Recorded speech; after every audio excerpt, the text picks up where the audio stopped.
Superintendent naman po. At doon po sa iba't ibang samahan, nagpupugay po ako lalong-lalo na doon sa senior citizen.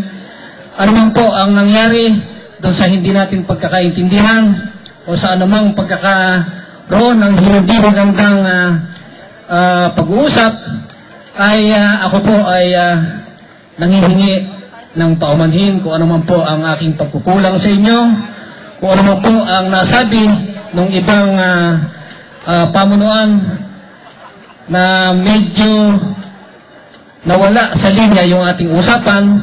Ako po ay ako na rin po ang nanghihiling ng paulit-ulit ng paumanhin dahil sa aking pagkukulang, at lilinawin ko lang po ang isang bagay na ako po ay hindi umaatras doon sa pangako sa inyo doon sa paglalagay at pagpapaganap ng party para sa senior citizen. At ito nga po, sa kabila po ng maikling hindi ng ating hindi medyo napagkaintindihan pag-uusap, dala ng merong ibang pumasok na ibang kadahilanan siguro sa inyo, ay tinuloy pa rin po natin ang ating pagkikita-kita rito. At ako po ay nagpapasalamat sa lahat po ng senior citizens. Special po na para sa inyo ang gabing ito. Yun po ang paglilinaw lamang, hindi po ako magpapaliwanag para doon sa pamumulitika, dahil yung pong politika, kalimutan muna natin. Yung pong espiritu ng Pasko, espiritu po ng pagsasama-sama at pagkakaisa, yan lang po muna ang ating pakaisipin. Hindi po totoo na ako ay nag-cancel ng paggagayak ng Christmas party sa inyo. At hindi rin po ako dumadaing na yung ating pamunuan ay walang pera na may pupundo sa senior citizen.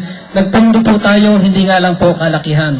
Kaya po yung iba pong mga kumakalat na balita ay pagpasensyahan na natin at kalimutan natin pare-pareho ngayong gabing ito. At katunayan naman po na tuloy itong ating Christmas party. Ako naman po ay pinagpapasensyahan ko na rin po yung kanilang mga nasabi. At ako naman po, uulitin ko dun sa aking pagkukulang, kung ano man po ang nagawa kong pagkakamali o nasabing hindi maganda sa senior citizen po at sa lahat po ng narito, sa lahat po ng ating mga kasama, kababayan. Ako po ay nanghihingi ng paumanhin sa inyong lahat. Ang ating pong pagsasama-sama ngayon ay maging masaya sana, at ito po ay hangad lang namin na makapagdulot ng iba't ibang programa para dito sa atin. Yung pong mga pinapagawa nating proyekto, konti lang po yan, nag-uumpisa pa lang po tayo, 1 taon pa lang yan. At masusundan pa po ito, baka po susunod, mas marami rito. Ito pong pinagdadausan natin ng gym. Ang katotohanan po, inutang lang po natin yung pinag-umpisa rito at sa kagandahan loob po at kabaitan ng ating kaibigan, si Mr. Ed Libunao. Nakatagpo po tayo ng medyo matabang puso at matabang bulsa noon. Kaya nag-abono po doon sa pag-umpisa nito. At pasalamatan din po natin si Congressman Antonino. Sinagot po niya yung kalahati ng multipurpose building dito sa harap, yung pong ilalim ng bleachers.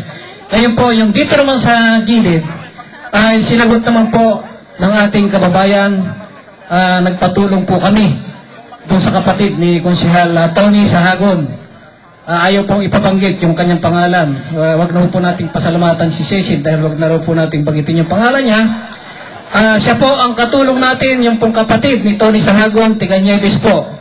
Yung tumulong naman sa ating makahingi ng pondo para doon sa kalahati ng multipurpose building.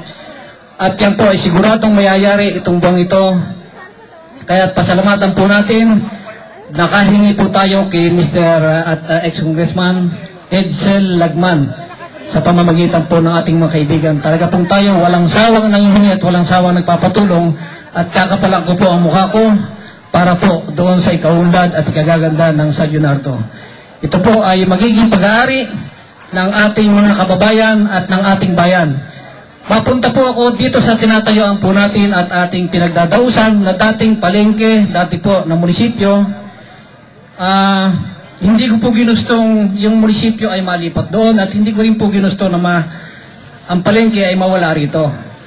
Ang totoo po niya, nung dumating ako at nanungkulan, ala na po talaga ito. At yung pong ating ginawa ay paglilinis po at pag-i-improve lang. Kaya po siguro talagang ganoon ang panahon kung sino po yung namamahala at